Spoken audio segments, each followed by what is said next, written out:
The chamber was built to make visitors feel small. That was the point of it. The Galactic Conclave's main hall rose 400 meters from floor to ceiling, its walls carved from the black stone of a dead moon, its galleries packed with delegates from 81 species. The acoustics were engineered so that every sound, every whisper, every shifting chair, every exhaled breath, traveled upward and dissolved into the dark. It made the space feel infinite. It made the person standing at the center of it feel like a speck. Delegate Mara Vasquez stood at the center of it. She was not a tall woman. She was not a frightening woman.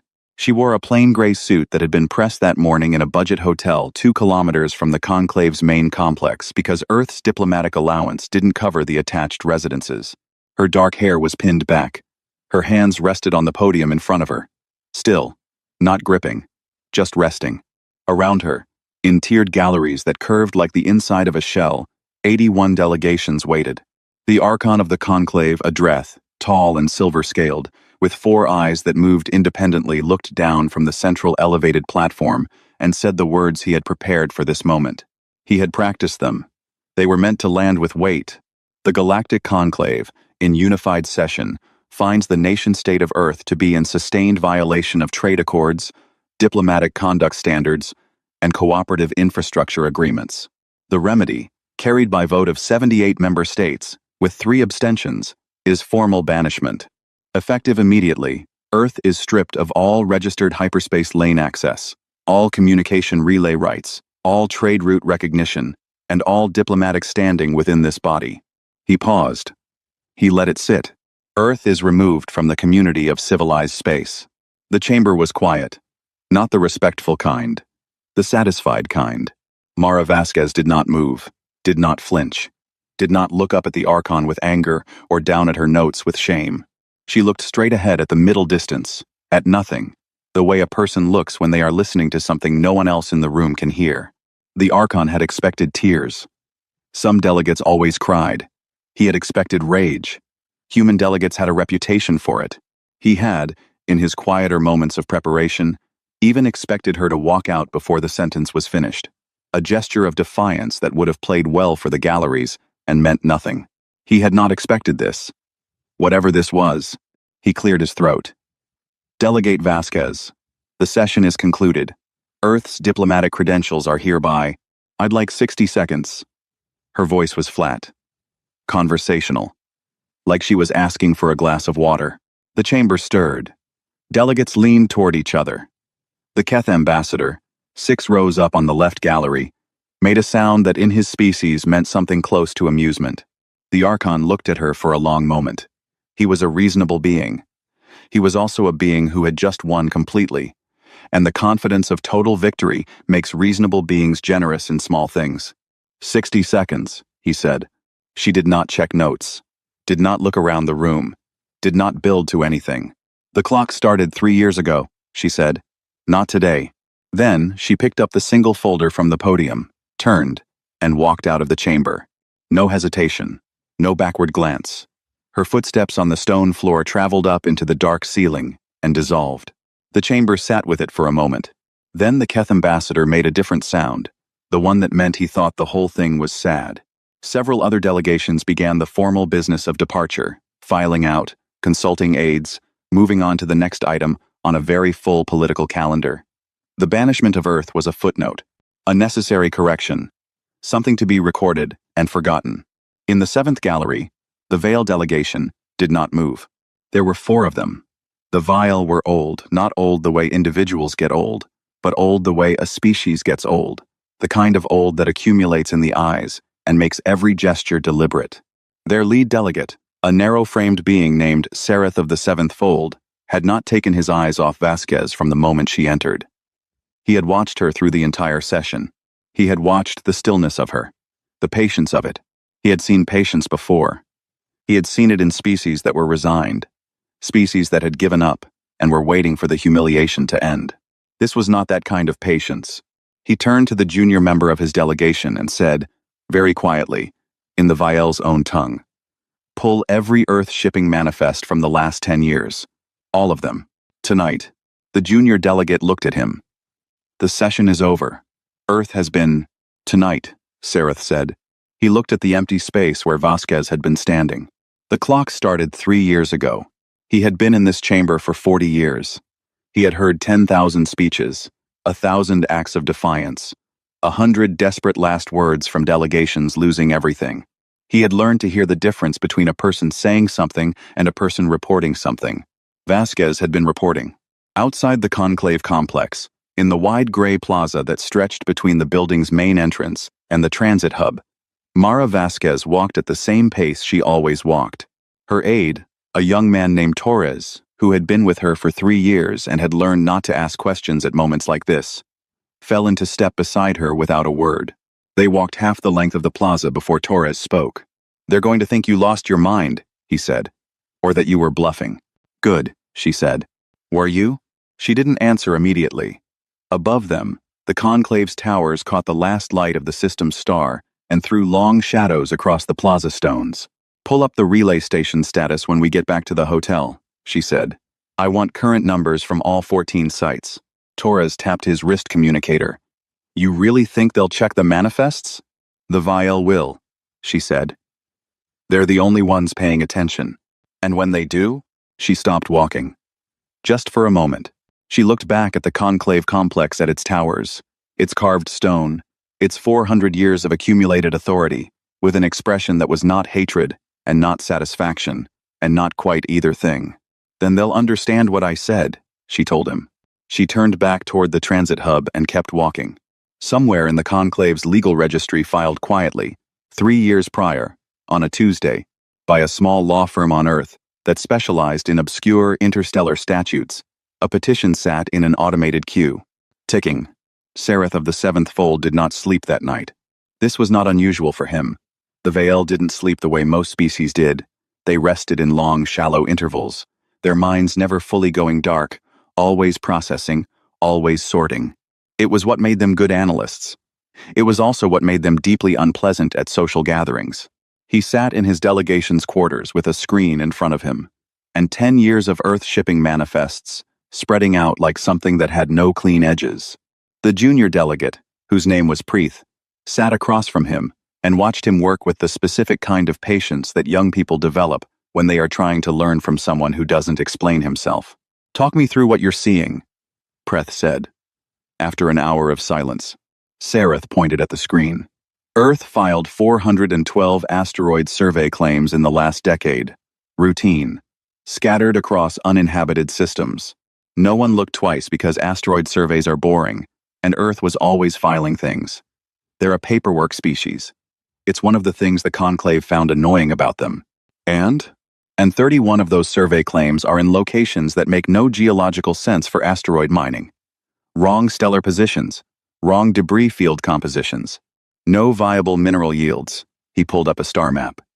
But if you plot them as communication relay points, he connected the 31 dots. Preeth stared at the map. The dots formed a web. Clean lines. Redundant coverage. Not a survey grid. A network. "That's a relay infrastructure," Preeth said. "It's the spine of one," Sereth said. "Filed as survey markers. Registered under 6 different Earth corporate entities, each incorporated in a different jurisdiction, none of them obviously connected. I didn't find the connection until I cross-referenced the filing attorneys." He looked at Preeth. "Same firm. Every single one. A firm that also happens to specialize in interstellar sovereign law." Preeth leaned back. "When did they start?"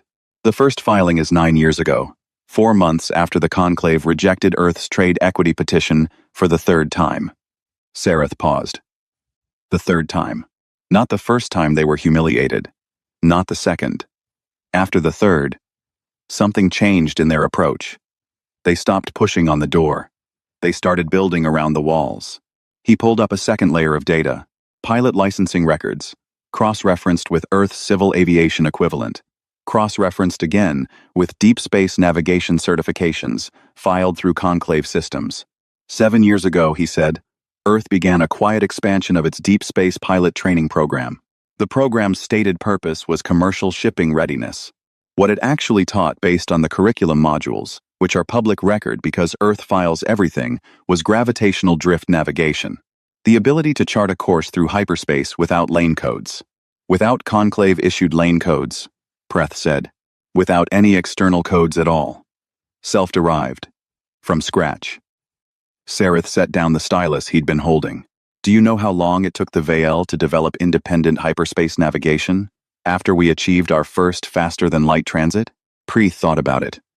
200 years? 230. With help from the Dravathi, who gave us access to their baseline charts. He looked at his junior delegate. Earth did it in 6 years. From first principles. Alone. While simultaneously attending every conclave trade summit and filing every required diplomatic report and behaving every visible way like a species that still needed the system to survive. The room was quiet. Outside the window, the conclave city's night traffic moved in slow lanes overhead, freighters and diplomatic shuttles running conclave-registered transponders, paying conclave tolls, following conclave routes. They were performing dependence, Preth said. They were performing dependence, Sareth confirmed. Every concession they made at the trade table bought them another 6 months of not being looked at too closely. Every time a conclave delegate talked down to a human representative, and the human representative sat quietly and accepted it, that was time. Every humiliation was a transaction. They were paying in dignity and collecting in runway. He stood and walked to the window. There is a particular kind of intelligence, he said, that does not announce itself.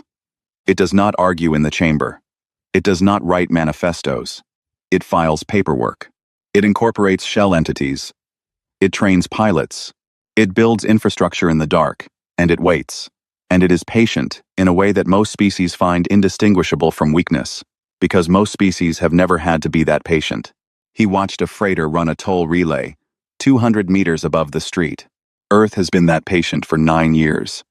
While we watched the door, they built a second house. Preth pulled up the relay network map again. How active is it? That, Sareth said, is the part that keeps me awake. He pulled up a third data set, traffic analysis. Electromagnetic signal traces filed as background noise in routine deep space observation reports. The kind of reports that sat in databases unread because they were routine and boring and filed by a species that filed everything. He had read them. They were not background noise. The network has been active for 14 months, Sareth said. Fully operational. The signals are encrypted in a format we've never cataloged because it's not a conclave standard encryption. It's something they built themselves. But the traffic volume, he highlighted the numbers, is consistent with a functioning multi-system trade relay. Not test signals. Not calibration. Live traffic. Actual cargo coordination. Preth did the math in his head. 14 months of active operation. The banishment vote had been 3 months in planning. They were running the network before the vote, Preth said. Before they even knew for certain the banishment would happen. They knew, Sareth said. They filed that legal petition 3 years ago. They knew the vote was coming. They prepared for it the way you prepare for weather, not by trying to stop it, but by making sure when it arrives, you're already dry. He closed the screen. His eyes, all 4 of them, settled into the middle distance. We need to bring this to the Archon in the morning. He won't want to hear it. No, Sareth agreed. He will want very much not to hear it, which is exactly why we have to make sure he does. Preth looked at the dark relay map on the screen. 31 dots, each one filed as nothing, each one meaning everything. What do we tell him? Sareth picked up his stylus again, turned it over once in his fingers. We tell him that the ceremony today was not a punishment, he said. We tell him it was the moment they stopped needing to pretend. 6 months after the banishment, the Conclave's Economic Monitoring Division produced a report that no one wanted to sign their name to.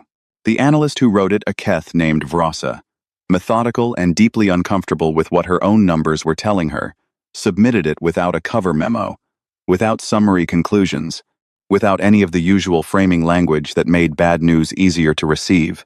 She simply attached the data and sent it upward through the system, and then went to lunch and tried not to think about it.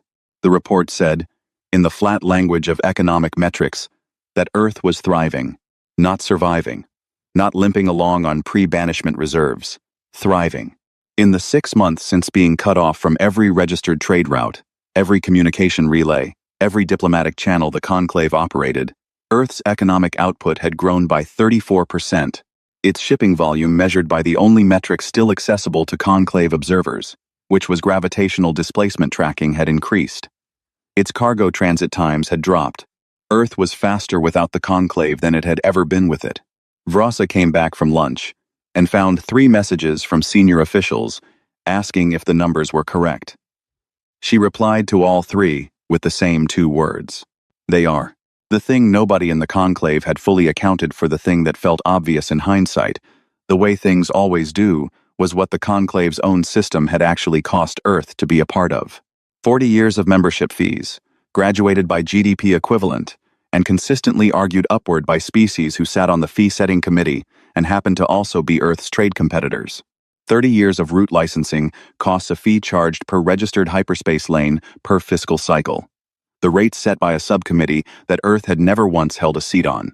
2 decades of inspection levies, applied to every Earth-flagged vessel at every conclave toll relay, at a rate that the conclave's own charter described as standardized, and which was, in practice, 40% higher for non-founding species. Add the diplomatic tribute schedules. Add the technology sharing assessments.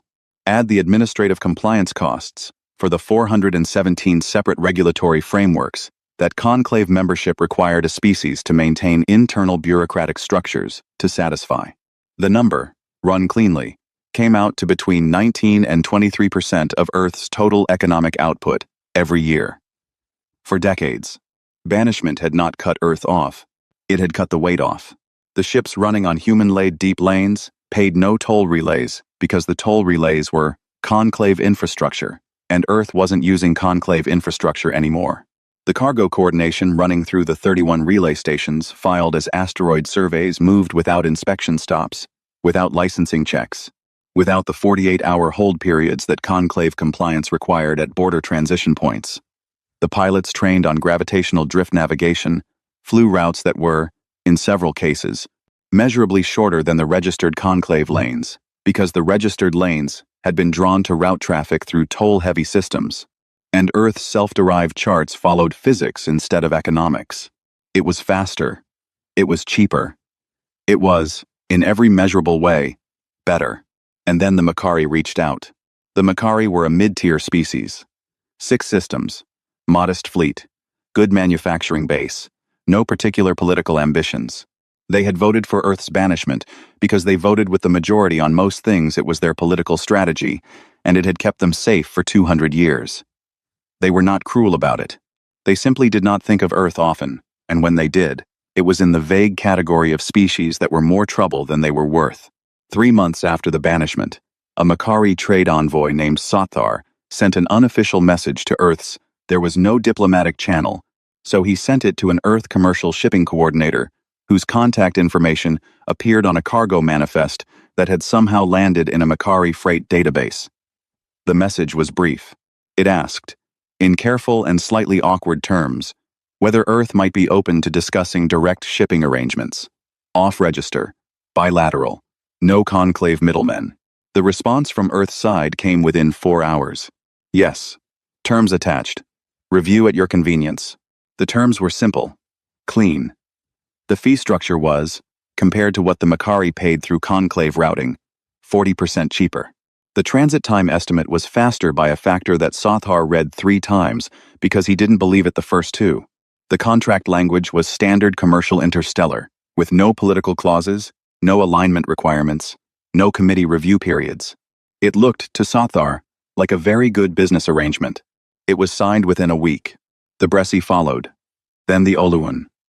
Then, quietly and very carefully, the Vithani, who were a founding conclave species, and who signed their treaty through a commercial subsidiary, specifically to avoid the word treaty, appearing in any document that could be cross-referenced with their conclave membership obligations.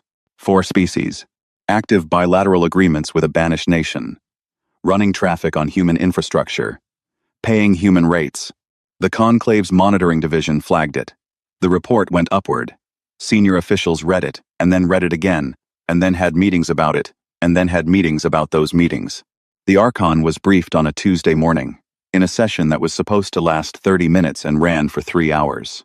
The core problem, the problem that sat in the center of every conversation like a stone nobody wanted to pick up, was that none of it was illegal. Earth was not a conclave member. Earth was not subject to conclave trade exclusivity rules. The Makari, the Bresi, the Olun, the Vithani, they were members, and their membership did include language about exclusive routing obligations.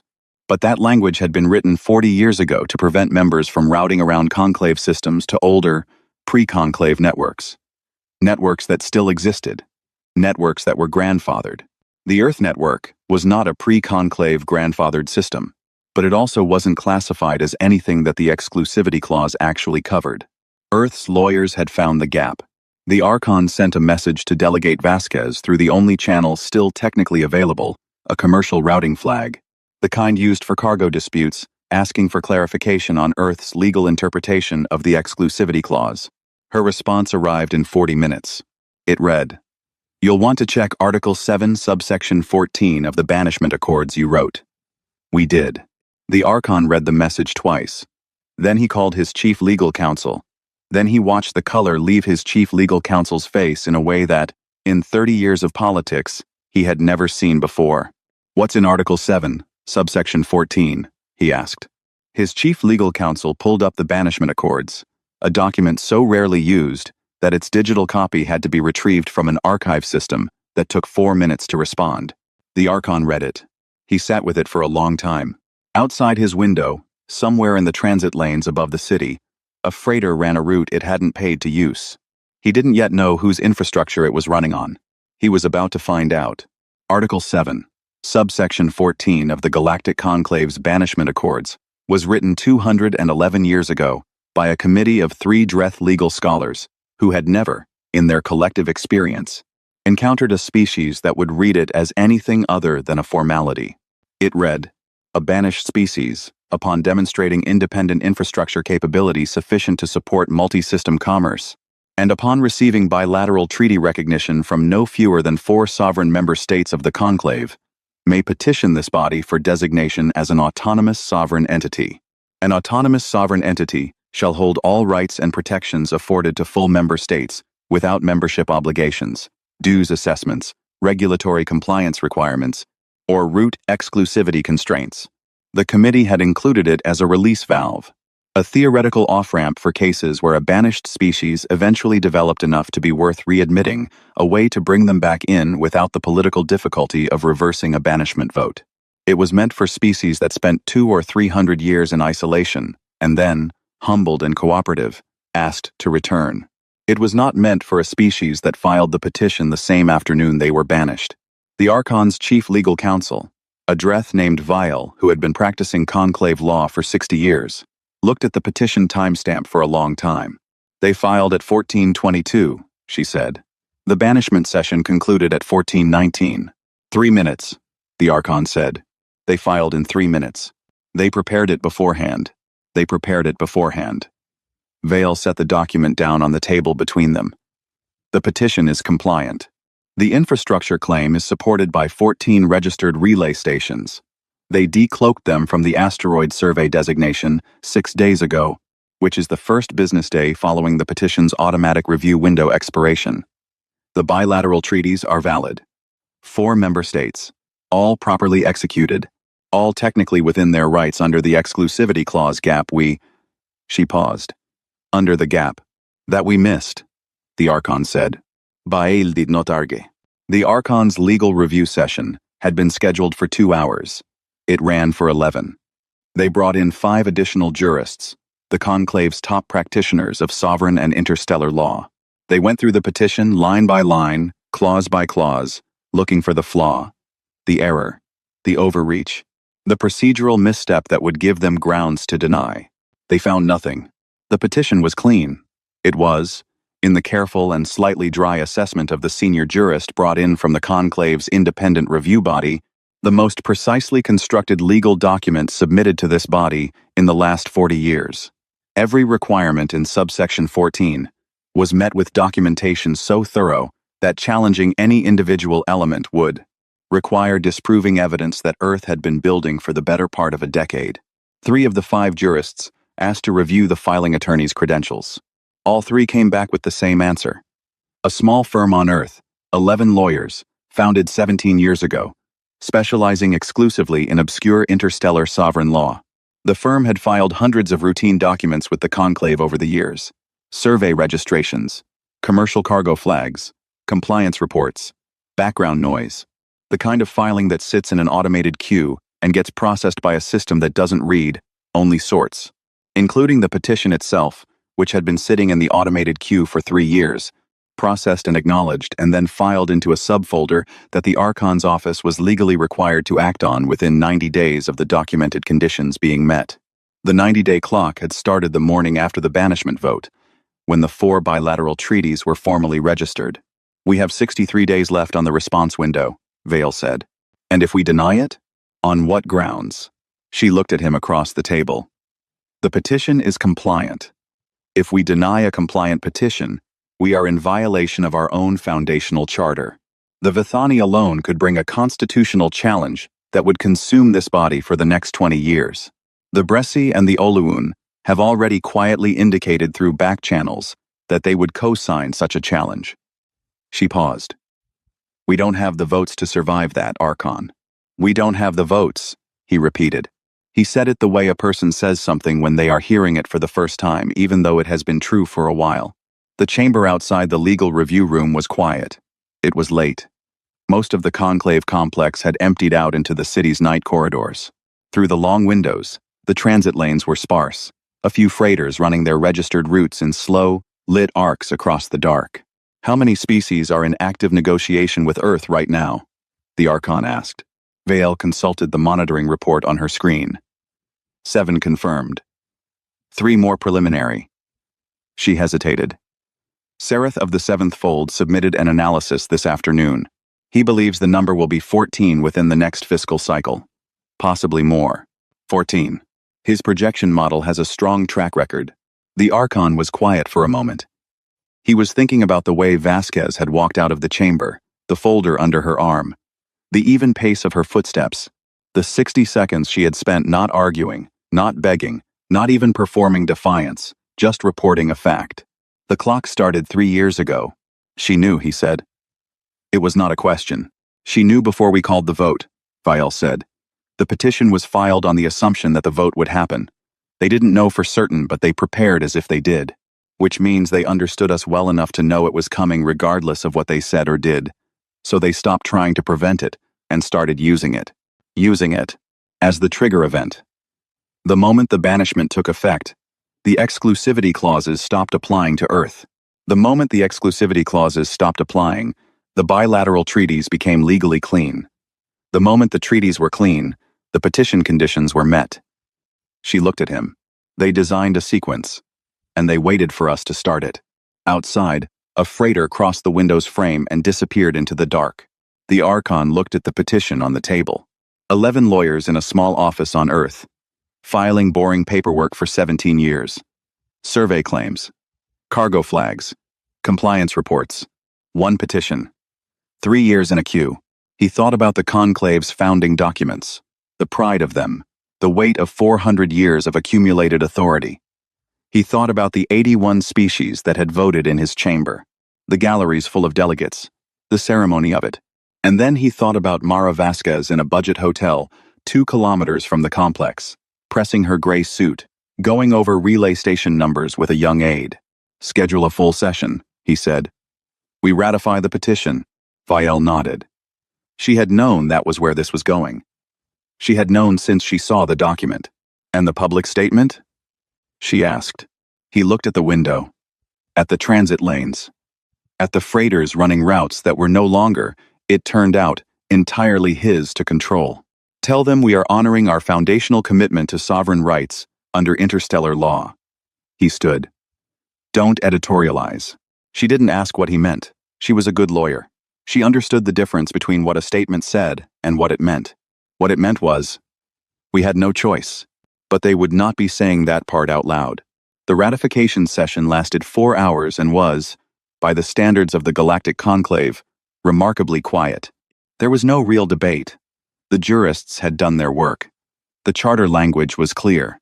Several delegations gave brief statements, the kind of statements that filled time without saying anything, the political equivalent of a held breath.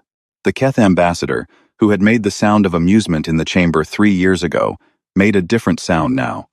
It translated roughly as someone who had bet on the wrong outcome and was being dignified about it. When the vote came, it was 61 in favor, 12 against, 8 abstentions. Earth's autonomous sovereign status was ratified. Delegate Mara Vasquez was not in the chamber. She had not been invited, banished species did not attend conclave sessions, and Earth had not rejoined. The decision was transmitted to her office through a commercial routing flag, the same channel the Archon had used to reach her 3 weeks prior. She was on the observation deck of Station Meridian 7 when Torres brought her the notification. Meridian 7 was the largest of Earth's 14 relay stations. It had been built over 6 years by a construction crew that filed its work permits as deep space maintenance operations. It had been active for 14 months. It was, as of the ratification, flying Earth's flag openly, a flag that now, for the first time in Earth's history, represented a recognized sovereign entity operating outside the rules of any larger body. The observation deck was a long, curved corridor with a clear composite wall that looked out into the void. Vasquez stood at the wall with a cup of tea that had gone cold while she read through the relay traffic reports. She did that most mornings. Not because she had to, she had a staff for that, but because she liked to know the actual numbers, the real ones, not summaries. Torres handed her the notification screen without a word. She read it, set the screen on the ledge beside her cold tea, looked back out at the dark. Below the station below, in the sense that Meridian 7's orientation placed it as below, which was arbitrary and meaningless, but felt right a freighter from the Macquarie, ran a human-laid lane without a conclave transponder active. Its drive signature was clean, and its cargo seal was Earth-certified, and it was running a route that was 9% shorter and 40% cheaper than the nearest equivalent registered conclave path. The Macquarie had 17 more scheduled for this week. The Bresci had 32. 3 more species, the Saloon, the Heveth, and a small but strategically positioned species called the Marath, whose home system sat at a critical junction point in the northern freight corridor, were in the final stages of bilateral negotiations. Their lawyers had been in contact with Earth's small 11-person firm for the past month. Torres stood beside her and looked at the same dark and said nothing for a while. "You should feel something," he said eventually. "This is what we've been working toward for 9 years. I feel tired," she said. "That's not. It's the right thing to feel." She picked up the cold tea, looked at it, set it back down. When something takes 9 years, the feeling is tired. That's what 9 years does to you. The other feeling comes later. Torres nodded. He had learned to trust her on questions like this. 2 days after the ratification, the conclave sent a formal delegation to Meridian 7. Not through the commercial routing flag. Through an official diplomatic channel, Earth's sovereign status now entitled it to 1. The message was carefully worded, full of the formal language that the conclave used when it wanted to approach something carefully. It expressed interest in what it called normalization discussions, opportunities for bilateral cooperation, mutual benefit. What it wanted was what the Archon could not put in writing, a way back into an economic network he no longer controlled. Vasquez scheduled the meeting for a Tuesday. She used the station's formal reception room, which her staff had furnished simply a table, chairs, a window that looked out at the relay network's traffic. On a clear day, which in space meant when the sensors were calibrated correctly, you could see the drive signatures of 6 ships running human lanes at any given moment. She made tea. This detail caused a quiet crisis in the protocol division of the conclave's diplomatic staff, who spent 48 hours debating whether accepting tea from a sovereign entity constituted an implicit acknowledgement of that entity's cultural precedents. They ultimately decided it did not. 3 of the Vile delegation's junior members, who had been assigned to observe the meeting, disagreed with this conclusion, but kept the disagreement to themselves. The Archon did not come personally. He sent his deputy Archon, a Dreth named Orveth, who was younger than his superior, and considerably better at hiding what he was thinking. Orveth sat across from Vasquez and went through the correct formalities and then, when the formalities were done, looked at her with the directness that the conclave's senior leadership had apparently decided was the right approach this time. "Earth's network," he said. "Its expansion. We'd like to discuss a framework for integration." "What kind of integration?" she asked. "Mutual access. Standardized routing cooperation. Perhaps a joint infrastructure committee. Vasquez held her tea. A joint committee that sets terms? Terms that reflect the interests of all parties. Earth's terms currently reflect Earth's interests, she said. That's why 14 species are in active negotiations with us, and not with you. Orvith absorbed that. He was good at absorbing things. We're not asking for control, he said. We're asking for partnership. I know what you're asking for, she said. It wasn't unkind. It was simply true. You want access to the network at rates that are better than what your own system offers. You want your member species to have those rates too, so they stop having reasons to negotiate around you. You want to be part of something that works. Orvith was quiet. We can discuss it, Vasquez said. Through our trade office. Standard bilateral terms. You'll fill out the same forms the Makari filled out. Your legal team will review the same contract the Bressi signed. She set down her tea. There's no special arrangement for old members. There are no old members here. There's just trade. That's it? Orvith said. No concessions? No historical recognition? No. Standard bilateral terms, she said. Same as everyone else. Outside the window, a Bressi freighter ran a human-laid lane in a clean, unhurried arc across the dark. Orvith watched it for a moment. Vasquez did not watch it. She had seen it enough times that she no longer needed to. He understood then what Sereth had been trying to explain to the Archon for 3 years. It was not that humanity had outmaneuvered the Conclave. Outmaneuvering implied a contest, a confrontation, two forces pushing against each other until one gave way. That was not what had happened. What had happened was that humanity had simply built something real while everyone was watching the argument. They had been patient with the patience of people who understood that the argument was never the point. The argument was what you did while the infrastructure dried. Orvith picked up the tea. He didn't know what else to do with his hands. It was, against his expectations, very good. He thought about what the forms would look like. The same forms the Makari had filled out. A species that had sat in the Conclave's galleries for 200 years, reduced to the same stack of paperwork as a species that had been banished 6 months ago. He thought about whether that was humiliating. Then he thought about the freighter running the clean, fast lane outside the window. He drank the tea and asked for the forms. Vasquez handed them across the table without ceremony. No triumph in it, no gloating, just the forms, just the next thing. 9 years of work, and this was how it ended. Not with a speech, not with a moment, but with paperwork crossing a table on a Tuesday morning, while the galaxy's most powerful political body filled out the same documents as everyone else. Torres, standing by the door, thought he saw something in her expression. Not satisfaction exactly. The other feeling. The one that comes later. It looked a lot like rest.